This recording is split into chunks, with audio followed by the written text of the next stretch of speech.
High Plains Drifter for $50 More's right here. Yeah, that's cool. Lee Van Cleef, Sergio Leone. Huh? I've probably seen, this is probably the most rewatched Western I've ever had. You guys, so sick, you guys have like these old copies of it too. Chasing Amy. Oh, Blazing Saddles, yeah. You know what's so funny? You remember Young Frankenstein, obviously. Yeah, what's crazy is that when, because he's in, High Anxiety, and he's in, Mel Brooks is in Blazing Saddles, he's in so many of his own movies. And you know that story where Gene Wilder's like, yeah, I'm down to do Young Frankenstein, but only if you're not in it. But then I guess Mel put himself as like the Gargoyles. Like, he really modeled, there's stuff in it, like, where I guess he's hiding in it and stuff like that. It's pretty cool. Yeah, it's awesome. This See, this is a great movie. Matt was telling me what a fan he is of the director in his personal life. No, Roman Polanski's a bad guy. But he did make Rosemary's Baby, and he made Chinatown. He made a lot of good movies. Jack Nicholson and Faye Dunaway are amazing in this movie. Hi, I'm Josh Kirk, writer, director, and other things. These are my 3 picks for Desert Island Tapes. I was going to suggest my home movies, but they said that's not a good idea. And you're watching Film Stock Podcast.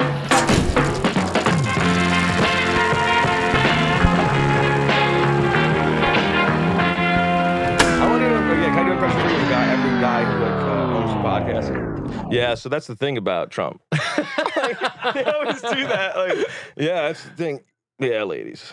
Yeah. Right. Yeah, that's such a right. Right. But that's the thing, though. Yeah. Well, the thing about that is sneakers. You got different kinds of kicks, man. You get your going out kicks. You get your going in kicks. You got your sleeping kicks. And that's people giving Trump a bad name. He just keeps defending Trump. Like, oh, dude, what are you doing? I want to hear Shawn giggling every now and then. That'd be nice. He'll giggle. You'll hear him. That'll be my goal if I can get Shawn giggling.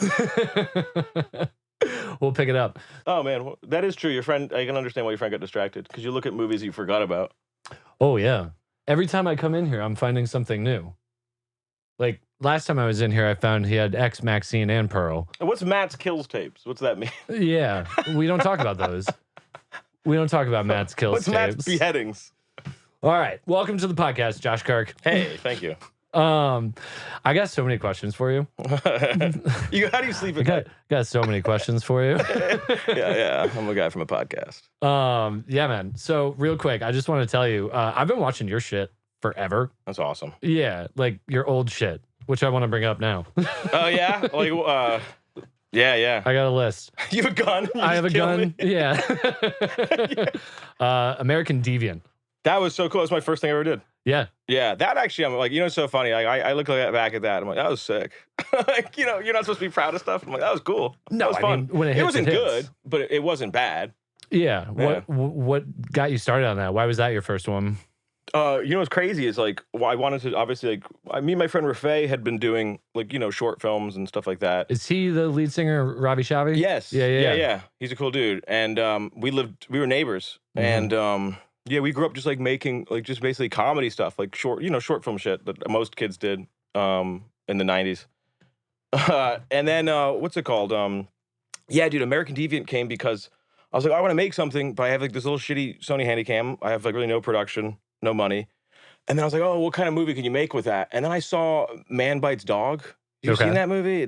I know of it. I haven't seen it. Dude. You're gonna find this out about me. I love movies. I'm drunk, but I'm on Mars, man. I'm fucking hammered. Yeah, that'd be great. That'd be a good angle for the show. Oh, have you seen Scarface? I'm fucking hammered. Yeah. Scarface, bro. I can't even stand. Yeah.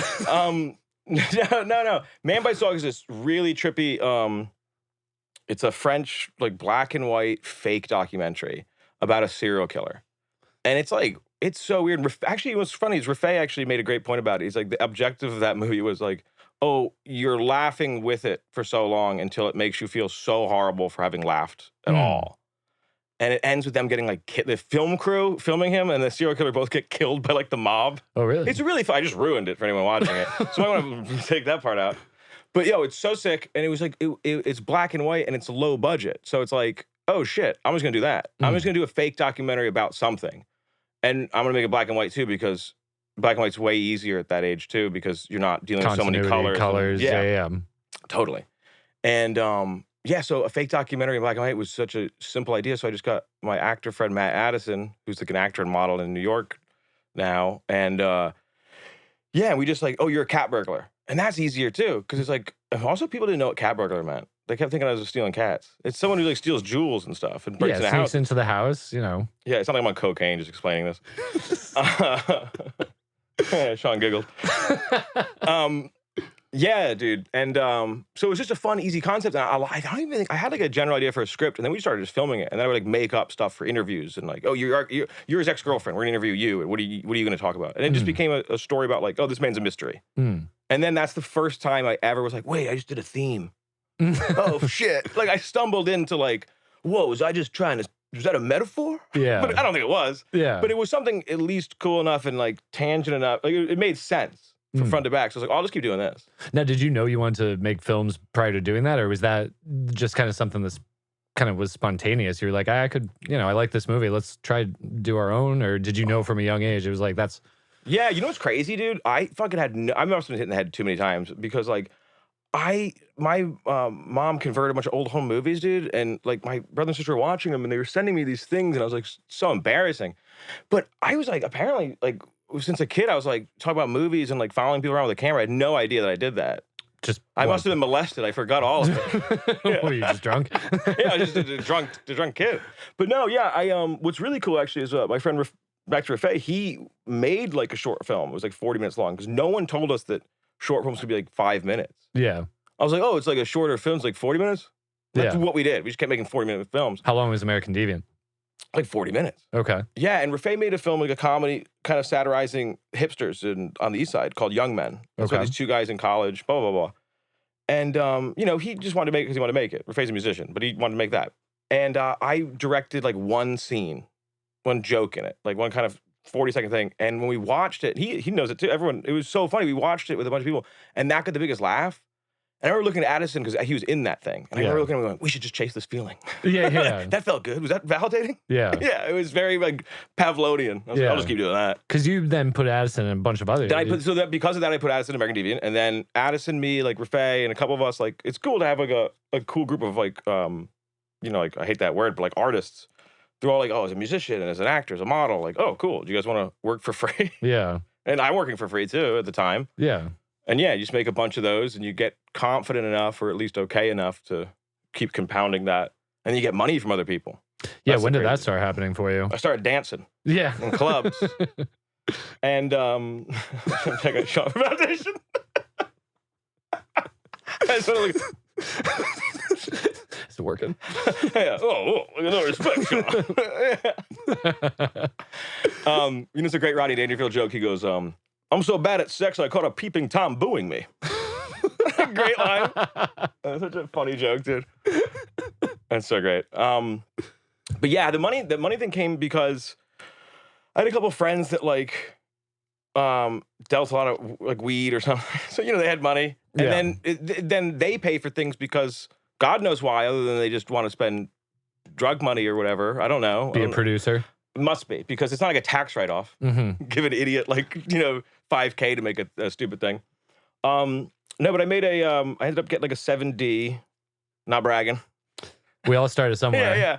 And I filmed this I filmed this fake documentary, and that got enough attention to where when I was making No Nothings, I had met Claudio Orefece. Really cool Italian name. Local. He's from Connecticut. And he's like he's like a businessman and blah, blah, blah. Like, he's like the shit. He's like he's like a, probably not me saying it. He was a millionaire. He was one of the guys in No Nothings. And Friendly Ben. Oh, yeah. That was like a test for No Nothings. We should bleep out every time I say No Nothings so no one looks it up. Yeah, why don't you want people to know about it? It's just a bad movie. Like, it's a bad, like, I mean, but you should be comfortable making something bad because, like, one, you got to get used to the idea of, like, you're not going to erase that. Yeah. It's like, but also, I learned so much. Yeah. 15 days I went to like film school. It was 4 years and like 15 days and then the edit for a couple months. And I was like, oh, okay. Yeah. I felt like I could levitate after that. I was like, okay, cool. I don't get all of it, but this is a way better learning experience. Yeah. It was insane. You got to make the thing. That's how you really learn. Totally. And you didn't go to film school or anything. No, I didn't go to college. No? No. Not bragging again. Yeah.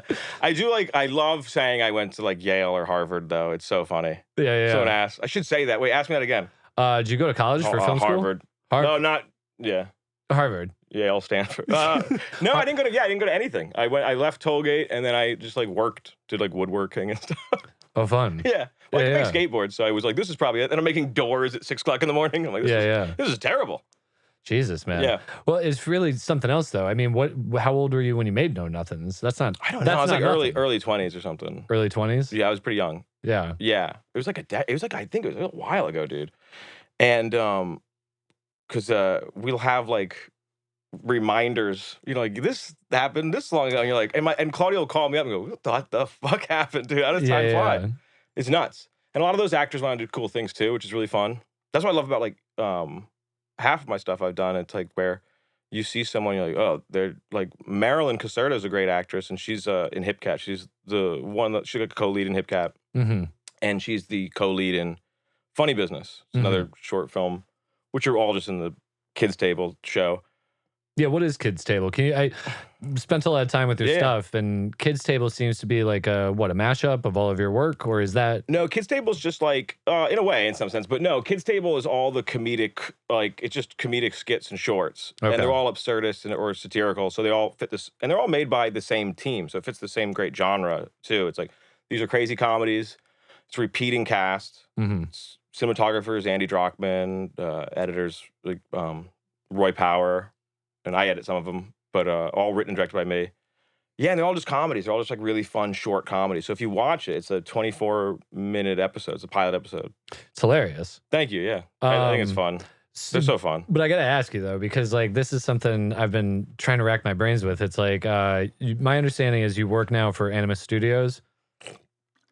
Yeah, I left actually like a while ago. I have my own company now. You have your own company. Yeah, Hip Cat.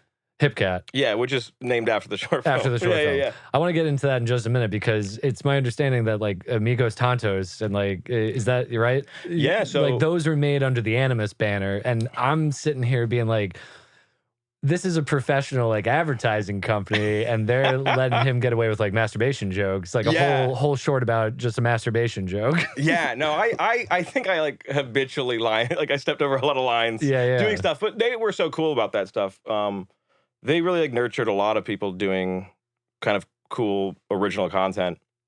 So, and how does that work? I mean, is that what, like in your off hours or like? Yeah, we couldn't do it during work time, but like, we were writing an ad, we're doing something, but then we had a thing called Ass Club, which was Animus Super Shorts. Okay. It was just, I think we worked backwards on the acronym on that one. When I joined the company, they had only done like one, I think. They had two. Murphy McCann, who's a director, she had done one, and then Roy Power had done Memory Video. And then I came on and I was like, oh, we should do, like, I think I just produced Dog Bite myself because it cost nothing. And that was just an experiment. I just wanted to see us, sometimes you make experimental stuff just for fun. Yeah. Like porn. No. and it was just open, I could say, It's too much of a silence. And then, I made, I think, an order there. Let me think. I think it was like Hip Cat, Funny Business, Amigos Tontos, The Orb. I'm pretty sure that's the order in which I made a lot of those. And that's like, we had a budget for Ass Club.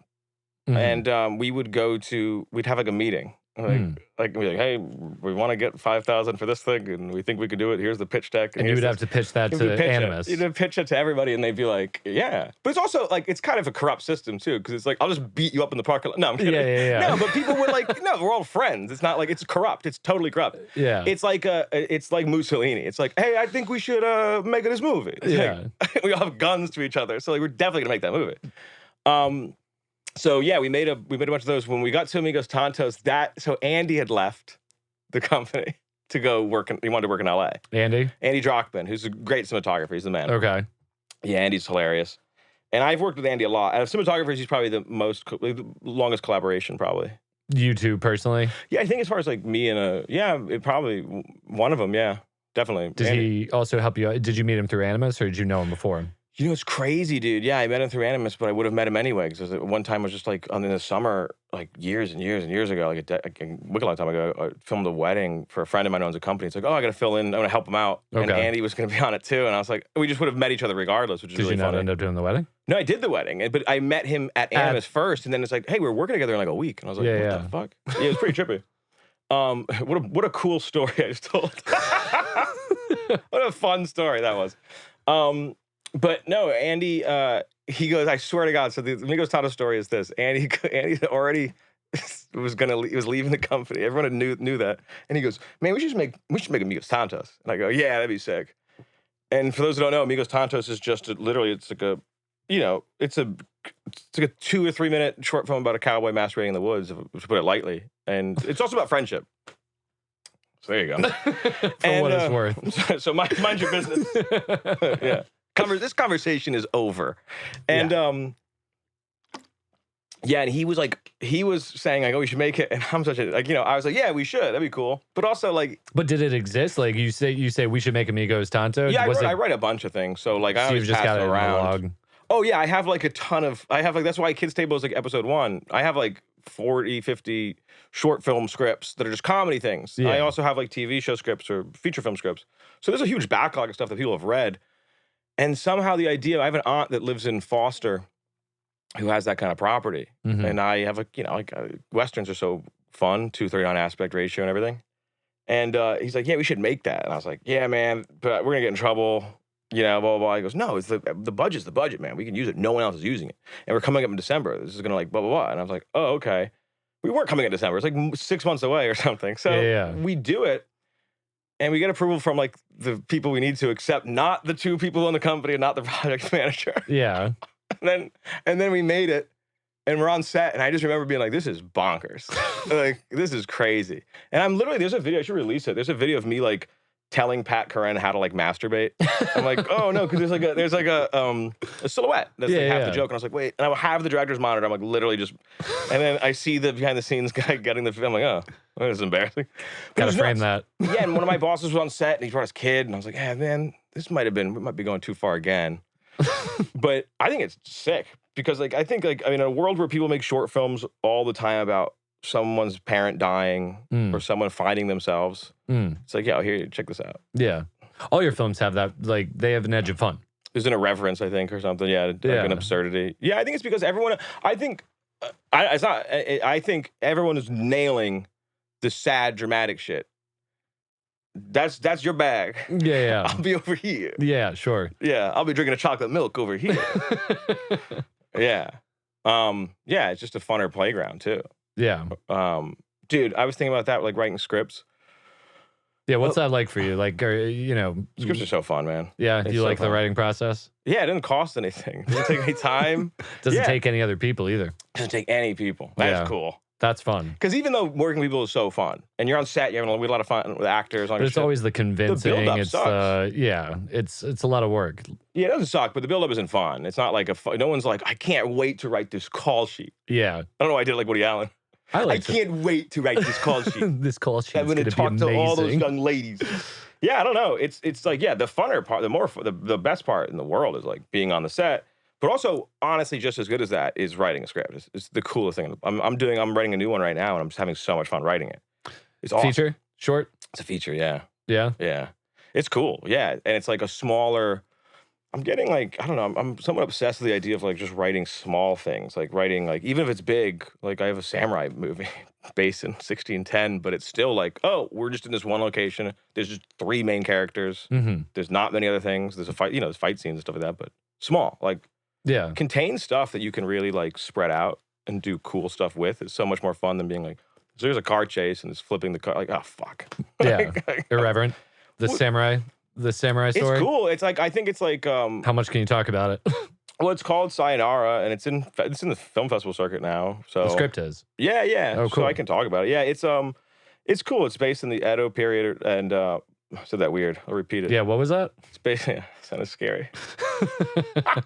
It's based in the Edo period, Japan. So it's I have it at 1610, I think. But yeah, it's basically just like it's. I would say it's like a samurai film mixed with like the Banshees of Inisherin, in the sense that it's like small and it's really just about like 2 guys and they're both on very different sides of something. When the Edo period happened, and like the warring, this is such a boring thing to talk about on a fucking film podcast. Nope, I'm excited. Just, please. Okay, cool. It's just like if no one, you guys can fit, you know that fast forward button on your podcast thing. So yeah, it's just about like, because at that time the Warring States period was over, and samurai for the first time like had to, like, they were like, we're not beating the shit and killing each other anymore. Like, this is weird. What do we do with our time? Yeah, because they were unified. And so a lot of them became, you know, like writers or poets or whatever the fuck. And a lot of them were also like, this is fucking lame. Yeah. So it's almost like, it is kind of funny because it is a very like, liberal and conservative view of that. And also that Bushido is kind of a lie. Like, that's really not real. Like, well, it is, but it's like, it was a form of like kind of propaganda. Bushido? Bushido's like the way of the warrior, or like the, you know, it's the samurai code that everyone, like, I think Hollywood and everything is perpetuated into being like the second they get dishonored, they kill themselves. It's like that, a lot of times that didn't happen. The idea of like knights or samurai being these, you know, larger than life kind of things is kind of like, it's like, you see a lot of the history books, it's like, no, that guy betrayed that guy. That guy, that guy had sex with that lady and this thing happened. Yeah, they're all just humans. Yeah. We have this tendency to make them like, there's a great thing Clint Eastwood says in this documentary called Real Engine. Okay. It's about Native Americans' portrayal in cinema. Okay. And he says like, yeah, there was like this weird effort from like the start of cinema to like the 60s where every Native American character had to be like this spiritual thing. And he had to be like you just can't be, his name's Joe, you just can't work, you can't be a mechanic. Yeah. Like, you know what I mean? Like, because it was a way to dehumanize him. Because if he's spiritual, he can't be human, so the subjugation is easier. Whereas like, oh no, like Clint Eastwood, I think it was Outlaw Josie Wales or High Plains Drifter? I think it was Josie Wales. I think it was Josie Wales. Yeah, we had that awesome, I forgot that character's name, but he was the shit. That Native American character, the old guy who like busted his balls every 5 seconds. That was sick. Yeah. What's your take on Chief? What is it? What's your take on Chief? Chief. What do you mean? From Cuckoo. That's awesome. That book's crazy. That's Ken Kesey, right? It is. Do you like the book or the movie better, actually? No, the movie I like better. Yeah. Yeah. Because the book's read the weirder, book, right? too. Isn't the book, I forgot, like... It's from Chief's perspective. Yeah. No, that's the trickiest part. And also, I think he's a bit more of a... What's his main character's name? He's way more of a scumbag in the book. McMurphy. Yeah, McMurphy is like way more likable in the movie, even though he's a scumbag in the movie. He's a scumbag in the movie, but Jack Nicholson just has He's like, I swear those girls were 16. You're like, oh, what the fuck? Like, dude, what are you doing, dude? Yeah. Yeah. Jesus, man. So you're coming at me from all angles here. It's hard to keep a gun. Where's your gun? Yeah. I haven't. We're gonna vaccinate you right now. So what's your take on the festival circuit? I was looking at. It's cool. You like it? It's expensive though to like go to places if they tell you to like, hey, you got this one. It's like, oh, that's cool, but like, do you go? Sometimes, but like, it's like, come on, what are you doing? You're asking a lot here. Like, they'll be like, hey, you got in. It's in 2 weeks. Plane tickets are like, oh, come on, bro. Come on, man. Yeah. I want I be on a screen, then you give me an award. Telecommunicate me in. This sounds terrible and probably shouldn't put this out, but I would love if they told me if I was going to get an award. I'd be there with bells on. I love a trophy. That's great. I love a good award. Yeah. Yeah. I mean, it's so funny because mine isn't even in the sense of like it means something. Mine is more like, look how fucking shiny this fucking thing is. Whoa, is this glass? You don't have a shelf at home? I do. You do? Yeah. In my office, there's like a little shelf and it's got some trophies, and I want to add more just because it's fun. Yeah. Yeah. Yeah, and I'll posture like a monkey. When people come over, I'll go, grunt. Yeah. And they all go, oh. Yeah. And I throw my shit look at what it did. Like, yeah, that's how I got my girlfriend. Yeah. Yeah. Mating. Yeah. I pounded my chest and I showed her the New England Directors Award. On the bottom shelf of my all my trophies. I got this for making Hip Cat. Yeah. Cool. What was making Hip Cat? Where'd that come from? Dude, Hip Cat. So I love Hip Cat. Hip Cat's a fun thing. I do too. It's so much fun watching Zucola do anything, but I feel like you really utilized him to his fullest extent there. I think that might have been like a perfect character for him. I think so. To be like a wealthy, like a drug dealer. Yeah. He's kind of like a Bret Easton Ellis character in that, but like amped up. Yeah. So yeah, Hip Cat, you know what's crazy is Hip and Cat, the rest of the cast, for what it's worth. Fucking dude. So Michael Benini, Marilyn Caserta, god damn it. There's like Alexander Sanchez is amazing. Mm-hmm. She's in The Orb. Yeah. She's so funny in The Orb. Yeah. But yeah, so Hip Cat came from an actual dinner I was at. Like for transcript verbatim. Well, I always tried to like I was always trying to like think of an idea like, oh, how do I satirize I was really always trying to get to like, how do I satirize like this hierarchy of art that happens where like we're not seen as really like people who make film, especially like, or even people who make film like us, or at least me, who want it to be like more comedic or more this, whatever. It's not seen as that high on the art scale, or there's not much respect to it, which is totally fine. I don't give a fuck. But it's funny that people kind of can sit around a table and go, like, yeah, I love that. That's a good. I like that movie. And that's validating. Yeah. Cool. Like, you know what I mean? Yeah, like it's some kind of currency. Like art is a currency. Yeah. So I really wanted to make a movie about that or a short film about that. And I could never really get, like, how do I attack this thing? And then one day it was like, I must have been like 19. I don't know. I was young. Or 20. I don't know. I was young as hell. But, because I'm 62 now. You look great. Thank you. I was waiting for you to say that. But yeah, I remember, so I was at a dinner that my girlfriend at the time, like way long time ago, totally tricked me. She was a liar. She's like, "Oh, this is like a small thing. Like this is a small little blah blah blah. It'll be fine. It'll be a quick giant dude, table. it's a giant table. Tons of people. The table didn't even make sense. It was like it was more people than a table. I was like, you stretch this table? It was like 20 something people at one table, and they all had their pinkies up. Dude, they're all wicked rich, and all like really intelligent. And I was just like, whoa. I wonder if they want to talk about Cops and Robertsons with Chevy Chase. Yeah. Yeah. No, like, and spoiler, they didn't. They didn't. Yeah. They wanted to talk about Clifford with Martin Short, and that's highbrow. Yeah. And no, they weren't talking about anything. And at one point, I swear to God, they go, "Oh, let's do." Like, this is the closest to what Hip Cat is. Is they literally did do the quotes. Did they have them wrapped up? They had them wrapped up, and I looked down, and I was like, you know, like your heart sinks, and it's like, oh, you can't be this unaware. Like, yeah. And they all start reading these quotes, and they're like, "To err is human, to forgive is divine." William Shakespeare, you know, whatever. The quotes, the quotes. Yeah. And I remember just looking at my girlfriend, being like, "I'm gonna beat you up when we get no." Yeah. No. I just remember looking at her, and she was like, "Yeah, I think I knew this was gonna happen. I didn't tell you." Yeah. That kind of thing. And I was like, "Oh fuck, this sucks." And it got to me, and I just did it really quick and blah blah. But what was funny is it's 20 people. So when it was happening, this old rich lady said it, and I was like getting bored with all their things, and I went, "What does it even matter?" Like, meaning that what does their quotes even matter? Because they're gonna, if it's said by somebody who's intelligent or famous, and if they read the quote, they're gonna be like, "Wow, that was really intelligent and famous." Yeah. So it didn't matter what it said. And were you trying to get them to engage with like the context and like? No, I wasn't saying anything to him. In my head, I was literally just going, "It'd be so funny if that old lady." I literally heard the old lady going like, "And the proud Apache tribes will slap my tits around," and then like, "Oh shit!" And like that made me like, I started like crying, laughing. I think I was like, I at looked the probably table, insane. nobody understood. Oh yeah, I looked like Kevin Spacey in Seven. I was like, detective. Yeah. Oh, scream. Yeah. No. It was nuts, man. And I just kept picturing them saying dumber and dumber things. Then I pictured one of them just going, "Oh, oh," like start screaming. Yeah. And it was just so fun. And then I was like, I went home immediately and was like, "Oh, okay, I think this is what it is. That they don't get it. And the weirder it gets is the less it means anything, or who gives a shit, you know?" Yeah. And I love the idea of tricking him at the end too, that it might all be premeditated. Yeah. Yeah. How long did it take you to film it? Hip Cat was 2 days. 2 days?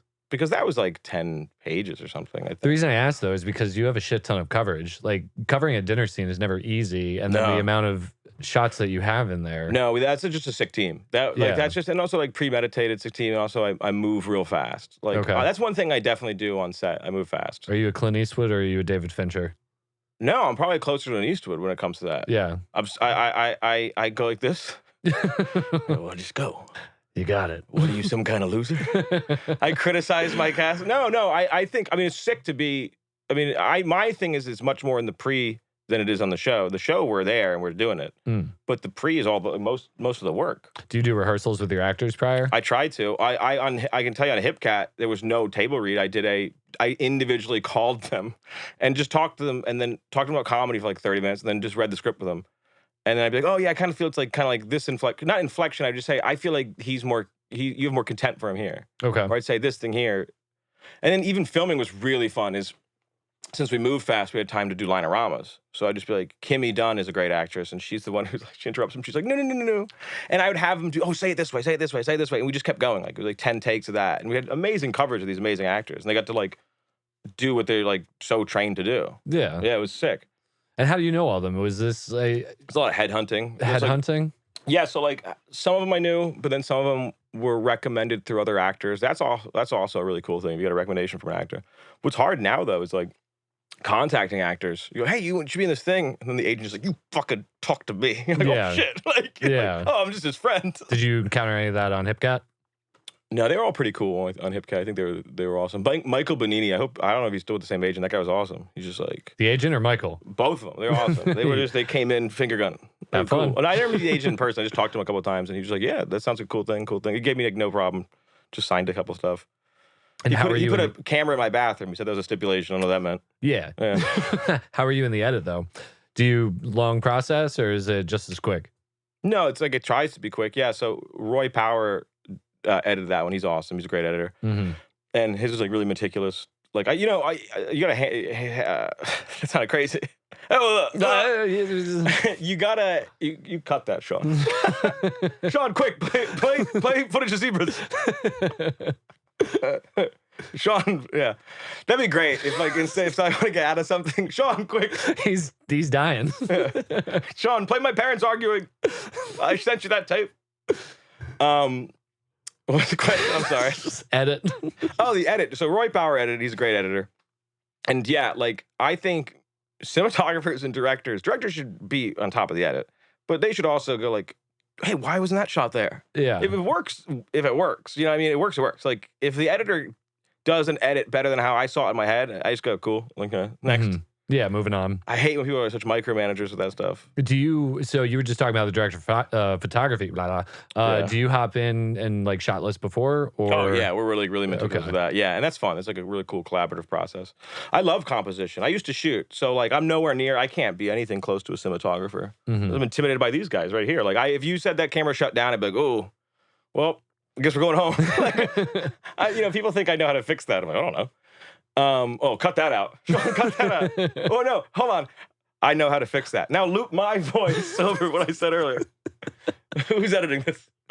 So I love doing that. Like composition is how you see, I mean, in writing too, I always see the composition. It's fun. And then I'll storyboard stuff out and I'll talk to Andy about it, or whoever the cinematographer is. I just did a cool commercial with Matt Golink, who's at a Coffee Mug Productions. Okay. And yeah, we were talking about this yesterday. Yeah, it was cool. And it's fun. You just like, storyboard out. I mean, my thing is like just really, I mean, the number one person you got to talk to is the cinematographer. So much. And then you talk to the gaffer a lot. I have production designer. Yeah. You know what's funny? I don't think I'm of that level where I really have much production designers. Usually just me and somebody else, or a set and wardrobe person being like, all right, we got to scramble. Did the mansion that you filmed in, did it come as is, or did you guys fuck around with it? We did not change much. Really? No. So that gigantic stick painting? Yeah, that was there? Sam something is his name. Shit. The painter. Yeah. I was looking at that and I'm like, no, how'd they get that in the door? So sick. There was like 36 tiny pictures of birds. And then I think they had reflections. Okay. And we were like, that's kind of a problem. And the lady's like, well, that's no problem. And we were like, what the hell? Yeah, they were great. There's so many people who are so cool in the state. People bitch so much about how hard it is to do stuff in like filming. It's like, it's so easy. Everyone's just like, yeah, come in and film. Do you want to marry my daughter? Like, no. I've found that more often than not, people want to help you out. But there's this thing. So I do a lot of shooting in Massachusetts. Massachusetts, though, they've caught wise. So oh no, they've caught wise. So it's always like, where's my money? Marry my daughter? Where's my money? Yeah. Where's the money? Rhode Island still has a little bit of that innocence where it's like, ooh, movies. Yeah. Also, sometimes that I will just cut to the chase sometimes and tell people, I'm like, listen, this budget is this budget. I'm not trying to like swindle you. That's the best way to do it. Yeah. I'm just trying to get a set. Yeah. Just fucking open your door. Food. Yeah. Open your door. Yeah. I'm trying to get like a set right now. Then it's if people do work with you, it's cool. What's the ask? Oh, what's the number? No, what's the ask for the set? Like, what are you looking for? Oh, I really want to do so. I probably should name the company because I don't know. Well, we're doing it. You don't need to name the company. But I'm anyway, just curious what the location is. So yeah, it's like I really tried to nail the kind of like old Sean Connery Bond sets of like a fun cocktail party that has like that kind of dark green walls with like gold and stuff and nice natural warm lighting. Yep. So it's gonna look very high class. We'll have cigar smoke and stuff. So yeah, and it's a commercial for an app, and it's like a James Bond type character in it.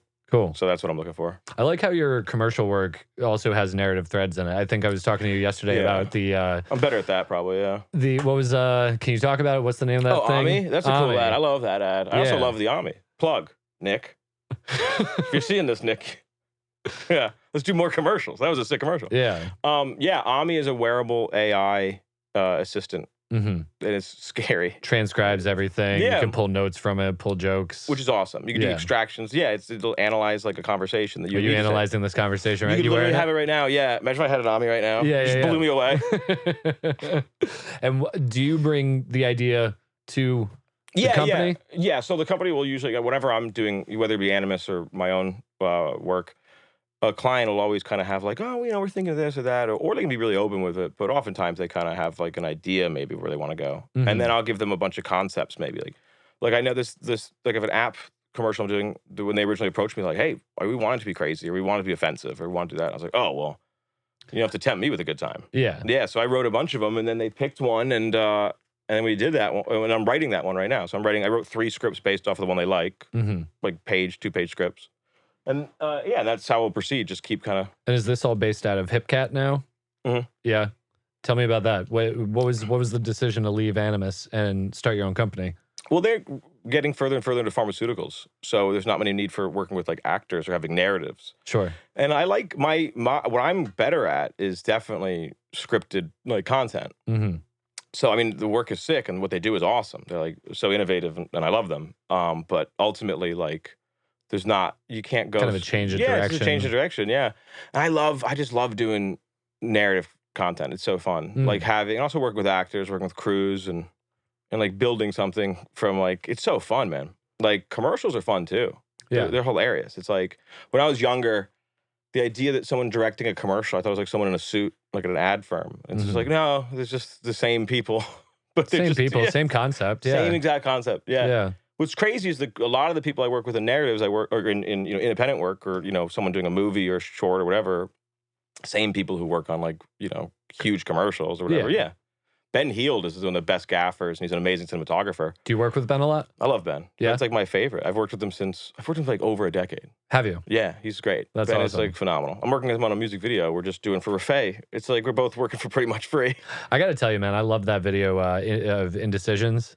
That one's fun. Yeah, that's so much fun. That was in the basement. Yeah. Well, who covered that one? It was like Vice or something covered that one, which was sick. They did like an article on it. It's just fun. Yeah. It's really fun. I think it was Vice. Yeah. And you said Rafay? That's his name? Yeah, Rafay's the man. Yeah, he's so funny. What a funny front man he is. He's got he's awesome. He's got a crazy brain. When the microphone into the shot, it was good comedic timing. I know. What sucks now is Rafay. I'm always trying to come up with some fun ideas for music videos, and he's like, no, I want to do. He wants to be like more serious, or there's kind of like he's a very artistic guy. And you're like, I'll be over here. Yeah, I'm still like, no, man, come on, let's get you dancing down a mansion. Yeah, it's so I'm still like stuck, I guess, like in the '90s idea of a music video sometimes. Yeah. But how good was the Christopher Walken music video? Remember that? Weapon of Choice? That was fun. It's one of the best still. Yeah, that's a crazy thing. I didn't meet you. That was fun. That was great. That's the first thing I say to you. Hey, how about Weapon of Choice? You could probably go from like the 2000s. You could probably go up to a lot of people and say that exact thing, and they would know exactly what you're talking about. That's such a it's a great music video is You Can Call Me Al, Paul Simon.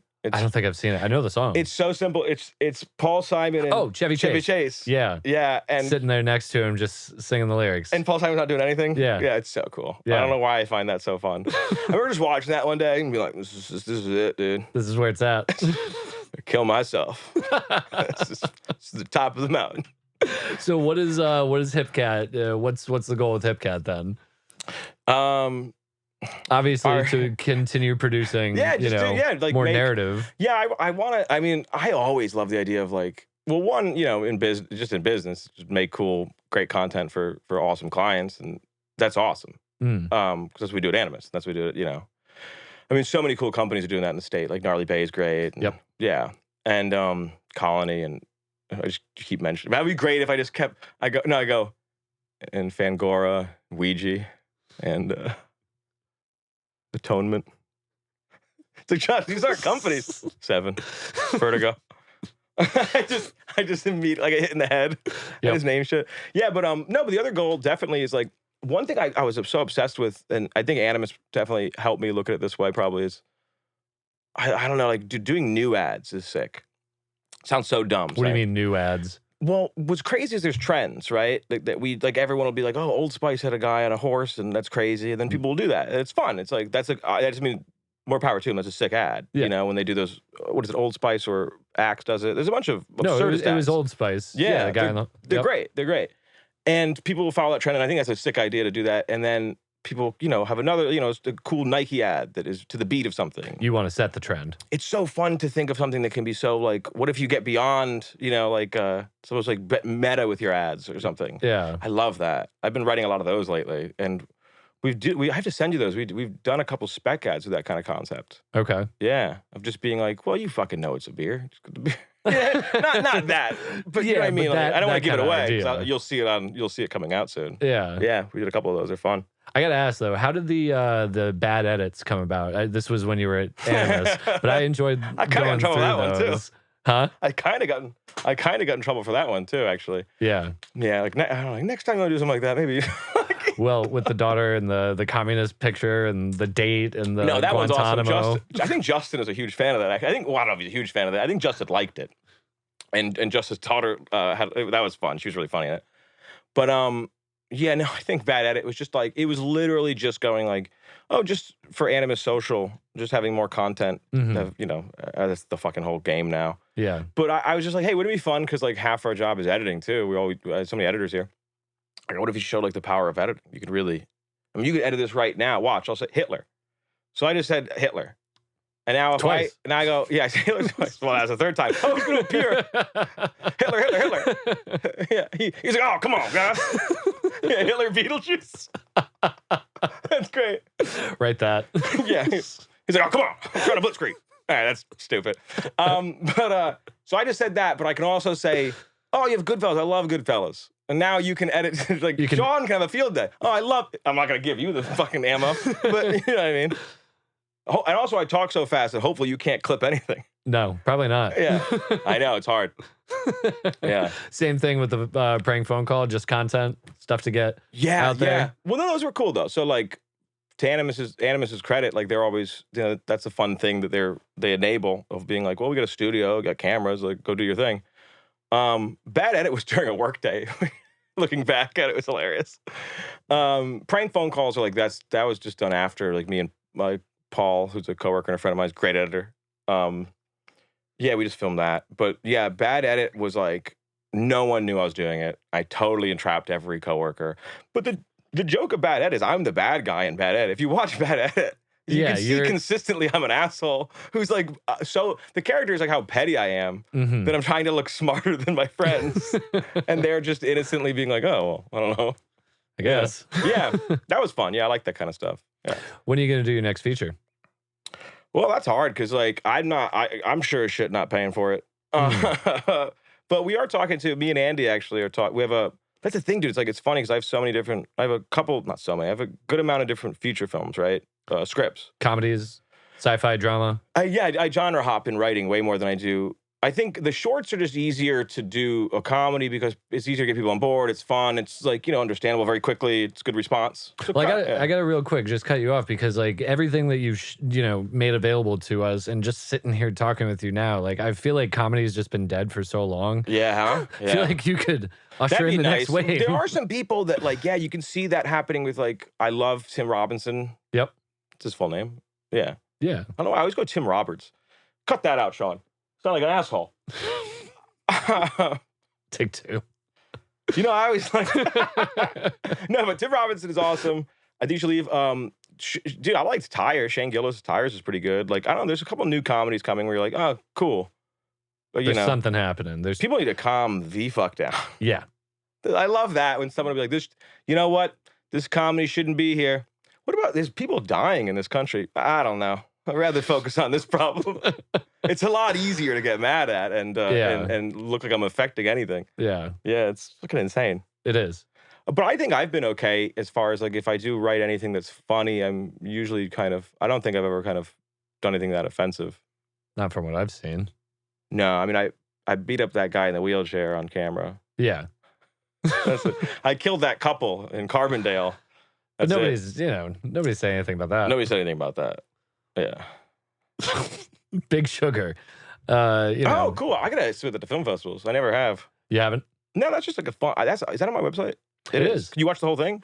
No, like a minute. I just. Oh, then yes. Yeah. I assumed it was the whole thing. Yeah, it was actually ironically my favorite of yours. I That's love so the style cool. of It's it. so simple and fun. It's also kind of like Western. Yeah, I love the Western style of it. I love the shots you used. That's so fun. Yeah, that was a cool one. And when I found out that was the payoff, when I was he like, just pies him in the face. I was like, that was great. That's so fun. I really liked that one a lot. I got to ask you where you filmed it though, because I've been looking for a Western landscape here in Rhode Island. Farmer's Daughter. That makes sense. That's That I remember makes sense. we searched, me and Andy. That's why Andy was also a great cinematographer. Like I think that's the big thing too. It's like when you're recognizing certain people as collaborators, that they actually will go. Like Andy was the one scouting locations with me. Like as a cinematographer, he didn't have to do any of that stuff. Like it's my idea that he didn't have to do that, but he drove to these places. Like, hey, let's check out this one. Let's check out this one. Like, he's really good. And we went to some farms where people were like, why don't you just get the fuck out of here? We're like, oh shit. Yeah, which is crazy in Rhode Island. Now, do you like call beforehand, or you just like no? Some we did. Some we did. Some we just like literally just rolled up. Yeah. But yeah, it's fun, dude. And that one was sick because that was literally, again, like that's what's so cool about just going out and filming something. We had the idea to just film like, hey, let's film car shots. We don't have anything for car. Let's just train ourselves in car shots and car mounting, blah blah blah. So we're like, oh, we want to do it in the daytime. Let's do this. Let's do that. Let's have this kind of background. And then we were realizing, like, we're going all this trouble. Just make a short film. Yeah. And then I was like, well, I'm not writing a short film in a day, or blah blah blah. So I was like, oh, let's just do this, that, and the other. And ended up just being like, oh, let's just like, I almost like had the inspiration of like old Italian 60s like madcap comedies where it's just like, oh, what if this happens and then a pie in the face? You're like, oh, cool. Who gives a shit? It works. Yeah, I think who gives a shit with that one? That one's fun. That one's just fun to watch. Yeah. That's cool. I think they're all fun to watch. Yeah, I really do. I hope. Yeah, I. That's my main goal. Is that like I once heard The Orb freaked me out. The Orb is fun. Yeah, I love Andrew Gomez and Alexander Sanchez and that. They're so funny. Yeah. How'd you get that thing to float? Is that like digital? What are we doing? That's here? yeah. You know what's so sick? That's a practical light that's giving them a blue that's hitting them in his left and her right. It's bouncing off of the counter. It's a real blue light. It's hanging on a fishing line. Okay. It is then the fishing line is taken out in post, and an actual like CGI orb is put over it. Okay. So it's doing both. It's having both practical lighting that's really hitting the set, and it's also being a really cool CGI thing that we could not have made in the time. Is that your first time working with CGI? No, I've filmed an interview where I made myself bigger because I had an ego problem. No, yeah, it was the first time with CGI. Yeah. What was that process like? It was easy. Chris Castro is an amazing CGI and like graphics person. He works at Animus. He's like head of graphics. Okay. He's the man. He's like my neighbor. So we're always throwing rocks at his window, getting him to come out and kiss over at Lover's Lane. Yeah. But yeah, he's really good. And it's fun. I mean, CGI is awesome, but I would use it minimum for anything. You know, like I don't write anything that really needs CGI. Yeah. You know, I found recently someone was saying that like it's gonna piss people off. You know, Manchester by the Sea. Yeah, the movie. The movie, yeah. Someone's like, "Do you like that?" I was like, "Get fucked." I was like, "Oh, get the fuck out of here." I love people who love that movie because it's like it's just so this, it's so that. It's like, listen, man, there's probably a lot of janitors in New England who fucking are like, yeah. I mean, can we watch some of this escapism? Yeah. No, like, I don't like. Most people hadn't had to work those shitty jobs, so they're like, "Isn't that a great movie?" It's like, no. It reminds me of dealing with people. Or yeah. That's like, I love when that stuff happens. How many movies do you put down in a week? I don't know. Not many, like 3. Friday night rolls around. What are you putting on? I'm putting on something to set the mood for me and my lady. So it's yeah. Tuesday night rolls around. No, so yeah. So it's Carol Burnett. Yeah, that's what gets the mood. I'm so I'm not even kidding, Matt. I'm so tempted to just yeah. I love that. Yeah. The podcaster character. So on a Friday. So on a Friday, yeah. So I'm hanging out. I'm listening to tunes. I'm drinking beer. Yeah. You'll clip that. That'll be the thing that people think I actually am. It's fun to touch these though. Shawn, is this infecting the audio when I do this? Infecting. What is it? Yeah. See, it's yeah. I'll stop doing that. Yeah. But I will say, Shawn, it feels and looks pretty cool when you move it. The podcasting character. It's really cool. You know what it is? It's when you say a really poignant thing. You could say something that isn't even poignant with it, though. You go, hold on. That's the thing. Like, koalas don't have fingerprints. You know what I mean? You can say anything. Yeah. But yeah. CIA killed Robert F. Kennedy. Yeah. You giggling? Yeah, he's fucking giggling, dude. Mission complete. Mission complete here. Sean's having an orgasm in there. What do you think? Do you go to the movies a lot? Yeah, I try Like to, theater? but there's not a lot of good movies. No. Isn't that funny? When we were kids in the 90s, it sounds like such a dumb thing for someone to be like, when we were younger. But like, it is funny how like movies now, it's like, do you want to see Zendaya playing tennis? It's like, no. I don't. Fuck, dude. People didn't watch Dune or something too. They're like, everyone hates Dune at the Academy Awards. I don't watch the Academy Awards or anything, but I that's what I heard. Yeah. So they didn't get nominated. Apparently, a bunch of people didn't see it, and a bunch of people thought that Ralph Fiennes won for Schindler's List, so they didn't vote for him for Conclave. That's funny. Yeah. I didn't see. Yeah, I see. Conclave sucked. No, some things I just fundamentally will refuse. Like, it's not like I'm like mad about like I refuse to see. It's just But, like, like, I don't. What am I going to gain from that? Yeah, you know it's not for you. Just a bunch of cardinals whispering. That happened to me recently after David Lynch died. I was like, I should revisit that. I hated it. Revisit what? I tried to go in order. I did Eraserhead. Oh, yeah. Did Elephant Man. Did Blue Velvet, Dune. Maybe not in the right order, but every movie I shut off. I really turn into a suburban mom watching some David Lynch. I go, what is this? Why are they doing that? Oh my God. Do you like David Lynch? His head's an eraser? Yeah. Yeah, I like David Lynch. Yeah, I think my favorite David Lynch movie might be Dune. No. Yeah. Dune wasn't good at all. No, I don't know. Was it Blue Velvet? Is what it's called? Blue Velvet. Velvet. Is that Dennis Hopper? Dennis Hopper, yeah. Yeah, that was a cool one. What did he say? He's like, what does he baby want? What does he say? He's like the scariest character ever. Yeah, he's awesome. And he's doing that inhaling. The huffing, yeah. I will tell you, stylistically though, I couldn't be further away from Lynch in the sense that or try to be. Yeah. Because it's like, how the fuck? What are you doing? That's crazy. It was cool to, like I said, I've been watching your shit forever. It's cool to see your style, like. In the early days, go fall off. No, I was gonna say become sharper, man. Yeah, I think so. One thing I'm really proud about is that it seems to be I do have a signature or a style, which is it's a fun thing to fall into. You don't really set out. You start off just imitating. You imitate. He's like, I guess I'm gonna do Quentin Tarantino for this movie. Yeah. It's a bad movie. But then you find a way and you make it your own. Yeah, totally. When you find enough of the pieces to make the right engine, you go, this engine's different than that one, and it's really cool. Yeah. Yeah, I think my thing has always been I love composition-wise. I always loved it's weird. I love Western compositions and that Sergio kind of almost cartoony. That something can occupy this big of a space and someone's face can be it's so fun. But then also it's so fun to think of things like Mel Brooks movies where you can actually break a wall. Mm-hmm. Of storytelling, meaning that oh shit, movies don't have to be front to back and we believe this is a movie the whole time. You can literally explode onto a studio set. Mm-hmm. You can do anything. It's oh, holy shit. Yeah. You ever seen Let the Corpses Tan? No. Oh my God, it's this weird French film that came out, I don't know, the last 10 years, I guess. And it's by these two directors and it's like a Western in some sense, but it's modern. So these guys who rob gold. Mm-hmm. They're hiding out in some artist's kind of chateau, well, not really abandoned. It's a shitty area in the south of France. And it's so crazy because there's these visual metaphors that happen. I remember watching it being like, oh, fuck, you can do that. I forgot that. You don't have to be well, Matt comes in and you ever seen Sexy Beast? Yes. Do you remember when, what is the lead character? What's his name? I don't remember names. I don't remember. Shit. Yeah, well, hold on, Shawn.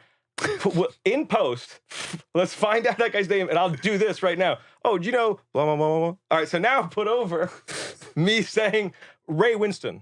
Is that his name? Yeah. I think it might be Ray. So now put over. No, I got it. Exactly. So it's Ray Winston, and he had already killed, I think, Ben Kingsley's character. Yep. Spoiler alert. The movie's been out for fucking ever. And Ian McShane comes up to the table, and it just shows Ian McShane's kind of coat, and he's walking. It's kind of obstructing the shot a little bit, and Ray Winston's kind of sitting there, and then just a goat hand or I don't know, some demon hand. It's fur comes out with a gun and aims at him, and then it's just Ian McShane hi, how you doing? Yeah, and you're whoa, shit, you can do that. You can do anything in film. You can do anything you want. Yeah, that's so cool. Yeah, Looney Tunes is a great inspiration for that, because Daffy Duck being aware that he's being drawn. Yeah. It's what? Yeah. Yeah, I love Looney Tunes. Mel Blanc. Who's your favorite Looney Tune? I would imagine. Oh, Bugs. Bugs. Yeah. Yeah. That'd be hard not to like Bugs. You know what's insanely tempting to... I do it every time, and I can't grow out of it. Every time I see a dentist or a doctor. What's up, doc? You get so excited to say, what's up, doc? Yeah. Yeah, it's awesome. I think they like it. I think they really like it. You think they do? I think they're fucking waiting for someone to call them doc. I've talked to a lot of the doctors. I don't think they like it. Have you asked them that question? No. Oh, you just talked to... I just talked to a lot of doctors. I feel like, all right, that's a great follow-up. If we can get there's a test here, 5 to 10 doctors. Poll them. And poll them. Be like, hey, if someone called you doc, is that condescending? I mean, I don't grab their butt when I'm doing it. But if you did. Hey, doc. Honk, honk. Hey, Dr. Leibowitz. Yeah. By the way, is this I should be concerned? Yeah. I think that's a cool thing. Yeah. Yeah, dude. The Looney Tunes is the greatest. Looney Tunes was the greatest. Yeah. I also want to commend you. Nobody does Providence the way you do. What do you mean? I've been saying this for a long time. When movies, TV shows come to town, they're looking for the State House. They're looking for Atwell's Ave. Yeah. And you just kind of use Providence as a nice that's backdrop. cool. It's in a way that like Scorsese makes New York a character. Oh, that's cool. I try to make it also kind of somewhat agnostic in the sense that like if you really don't know Providence, maybe you don't know where this is. I think that's always fun. Yeah. Knowing Providence, it stands out to me. I think to your average viewer.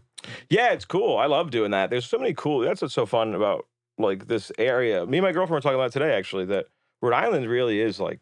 You've got everything. 14 states. It's nuts. You can film anything you want. Yep. It's so easy. And people don't take advantage of it enough. People are such bitches with that. They're like, oh, it's just so this. It's so hard to do this. It's like, oh... Wrong. Oh, yeah. Wrong. I hope you die in a bus fire. Yeah. Yeah, dude. Totally. People who you know what's so funny? I can't say who it was. I was talking to someone, they were complaining about like filming. I was like, yeah, this is grind, man. I go, oh yeah, like we could also be paving roads. Yeah. What are you fucking, you ever painted a house? It's awful. Yeah. Painting a house sucks. Yeah. Yeah. Making movies isn't a bad way to make a living. It's easy, dude. It's like it's so funny. People like, I'll be on set and like, I just did 4 promos for a law firm out of California. It's really, Connecticut. It's because, wow, cut that out. Hold on, I'll do it again because their name is LA Law. That's why I got fucked up. And they're based out of Connecticut? Doesn't make any sense. But anyway, I just did 4 promos for a law firm, and it was so fun because they leaned into, they wanted to be comedic and they wanted to do that. And I'm on set for 2 days, and I'm just going like, this is the funnest job. Can't get any better. So sick. Yeah. Yeah. And I'm guessing the end goal is to kill myself in Vegas. Yeah. Like Norm Macdonald wrote. Yeah. Make features. Yeah, that's sick. I love it. Yeah. So yeah, that's the thing. Out of all my, we got sidetracked. The thing about getting funding for features is some genres are easier to get funding for. Yep. Like, so a horror is easier to get funding for than like a comedy. 100%. So I have a horror. So me and Andy right now are in the works of trying to get that funded. Are you? Yeah.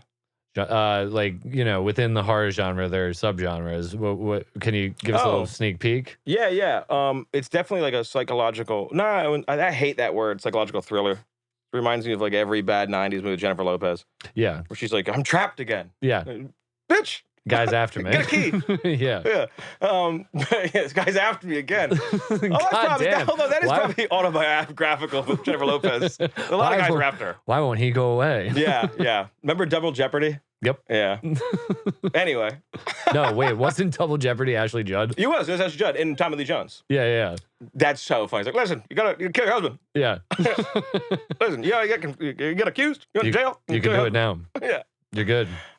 He's great. What a fun guy. My favorite, yeah, it's the most fun. He's actually not. No, he seems like a barrel of laughs. Yeah. No, he's actually the worst. Yeah. He's a great actor, but being on set with him is a nightmare. Oh, you were on set with Tommy Lee Jones? Yeah, we did Finest Kind in New Bedford. Oh, shit. Is that movie about, is Ben Foster in that? Or? Ben Foster's in it. Yes, it's the fishing boat and the drugs and stuff. Yeah, fishing boat, drugs. And then Tommy Lee Jones like blasts some guy in a... Spoiler, but yes. Keep doing that. That's hysterical.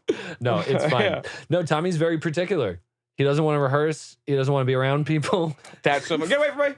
Yeah, seriously. It's like whenever he walks into a room, you can see the crew just parting the sea. That's so funny. Yeah. Tommy Lee Jones is great.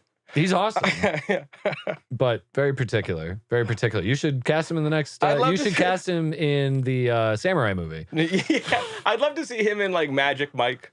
You know, all right, let's get these shirts off, guys. He's all old. Yeah, that'd be cool. I mean, he's very professional, so you know you'd get the best out of him. Yeah. All right, I'm gonna rub myself all over you. I think I'm just doing Bush now. I lost the impression. I can't keep up with you, man. You've got a crazy brain. I can't wait to see. Here we go. I'm on mescaline. Imagine that. I'm just like highly. That's the big reveal. Yeah. I'm highly operational on. You've got a highly functioning is what they call it. Yeah, you took a tab of acid before the whole thing started. Those days are gone. Yeah, I think but those were wild days. Yeah, I think everyone should have done it at least once. I recommend at least 5 times. 5. At least 5 times. 5's the nice potent mix. If you do well on 5 though, keep going. You'll find. You're talking about in one sitting, how many tabs, kind of thing. Yeah. Oh, okay. I thought you meant like different times. No, I was talking about different times. Oh, I've done 10 tabs in one sitting. How'd that go? My eyes, it felt like I was shooting. Have you ever shot like a gun for too long? It was like gunk, gunk, gunk, gunk, and I was just like, my eyes are tired for 2 hours. And we were coming down, we just went skateboarding. And I was like, oh, cool. We really set the world on fire here, guys. Take acid and direct a scene. I did that in American Deviant. Did you? I was in the scene where he's in the bathroom faked. Well, no, I didn't say. Oh, that sounded like I implied that he was doing cocaine. He was doing fake cocaine, which is just some kind of powder. It's like vitamin D or something we had to get. Yep. And I was on acid in that scene. I remember that. I was a kid. I was like 18. Yeah. Cut that. Wild times. Yeah. Oh, dude, it's nothing compared to this. I can probably mention this just to show you, like, if people want to be something, like if you want to direct or make a movie, if you really want to do it, you're gonna do some crazy fucking things. Mm-hmm. So here's a funny story. So after American Deviant, I was like, I don't know, like 18 or whatever, 17, 18. I was like in high school, I think. Yeah. Right when we made that, right? I was like, all right, just came out. Was that it? I don't know. You were there, right?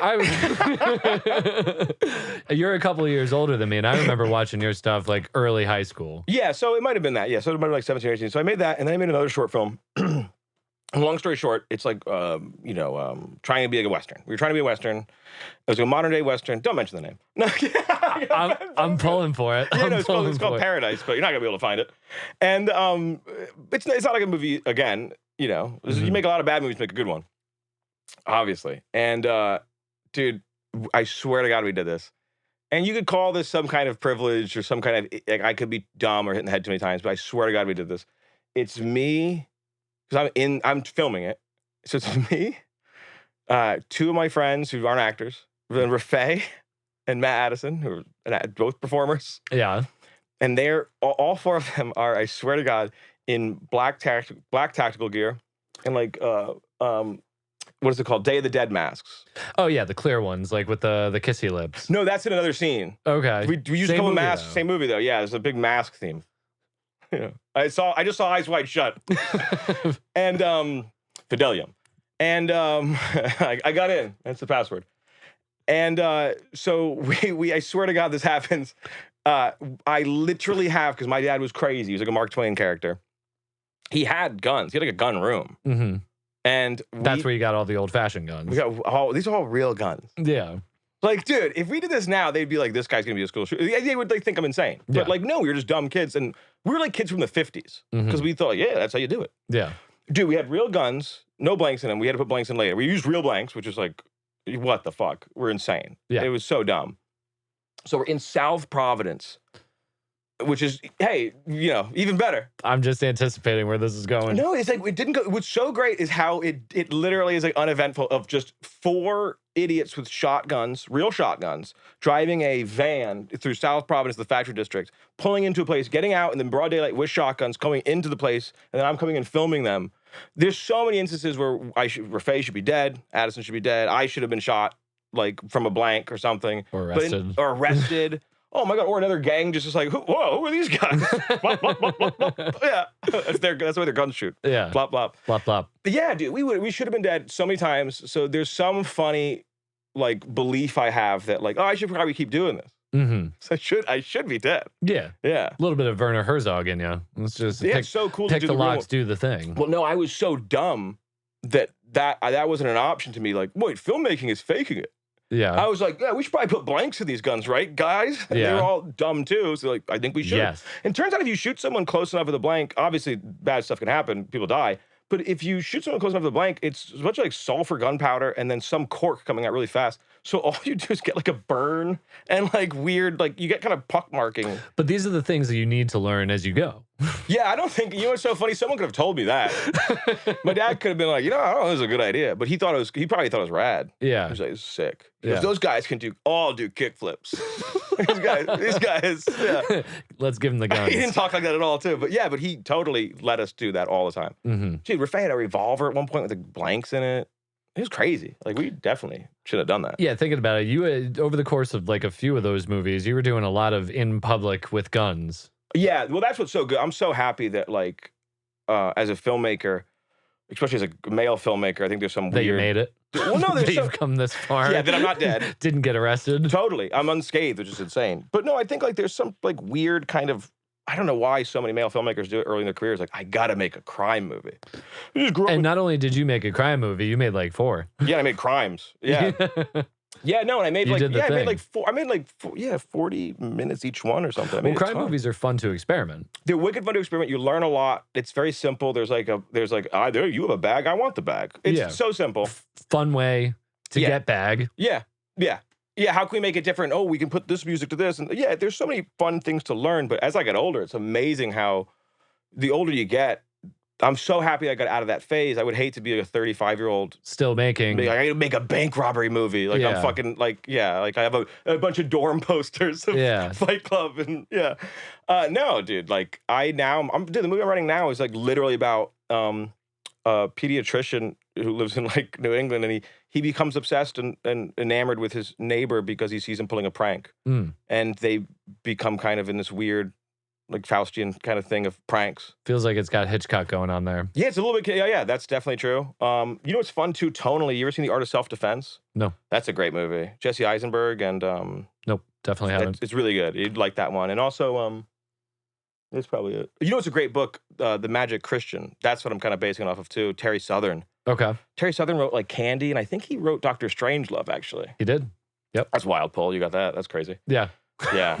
How good is Dr. Strangelove? amazing. What a stupid sentence. How good is that famous movie, Shawn? Hey, how good is pizza, Shawn? Yeah. Isn't water fun when you're dehydrated? What a fucking idiot. What a stupid thing to say. Imagine if we were drunk, dude, how bad this conversation would be. Dude, if anything, if we would be drunk, I'd be like, listen, you understand. Samurai at that time, we would still be talking about sayonara, without a doubt. Yeah, this is where we take the break in the podcast. We go get drunk. We come back. Episode 2. Yeah, dude. I was one time at Hot Club with, I don't know, me and Murph were hanging out. Murphy McCann, good director. Hey, Murph. Center. If you're watching this, Murph, you can masturbate to this footage later of me talking about you. But I was with Murph McCann at Hot Club, and I don't know, we're drinking, and I literally just start talking about Samurai, like boring the fuck out of my friend. Yeah. And I start going like, oh, Miyamoto Musashi, man. This is famous samurai. And I'm telling her about it, and this guy, I swear to God, this guy goes, Miyamoto Musashi. And I go, yeah. He goes, oh, man. And then he starts talking to me. We start talking about samurai together, and Merv is in the middle of a sandwich that she never agreed to or wanted to be in. But I gotta tell you, man, talking like history when you're drunk is one of the funnest things on the planet. 100%.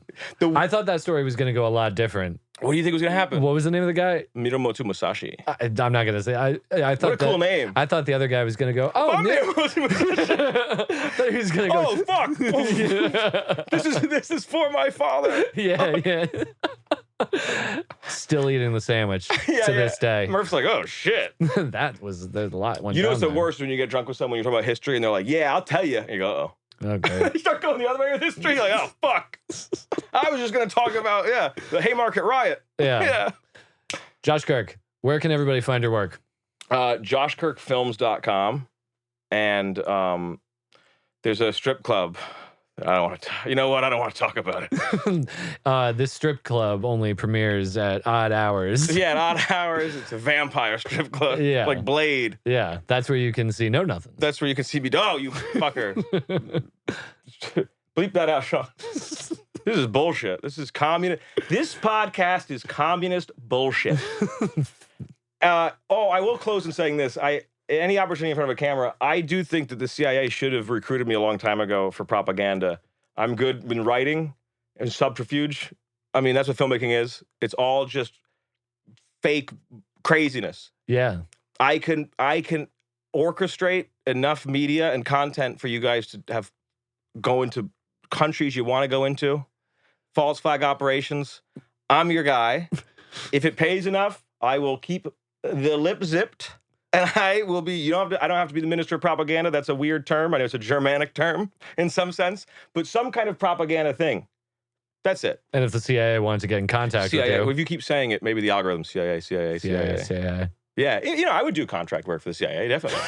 If it was writing scripts, they killed my dog. And then you get a sad girl talking about her dead dog. And then we go into Saudi Arabia. Oh, no, don't say that. You've witnessed it right here. You just made that pitch. Yeah, we'll delete this footage at the agency later when I become recruited. They're going to have to take us out. Yeah, kill these guys. Kill Matt and Shawn.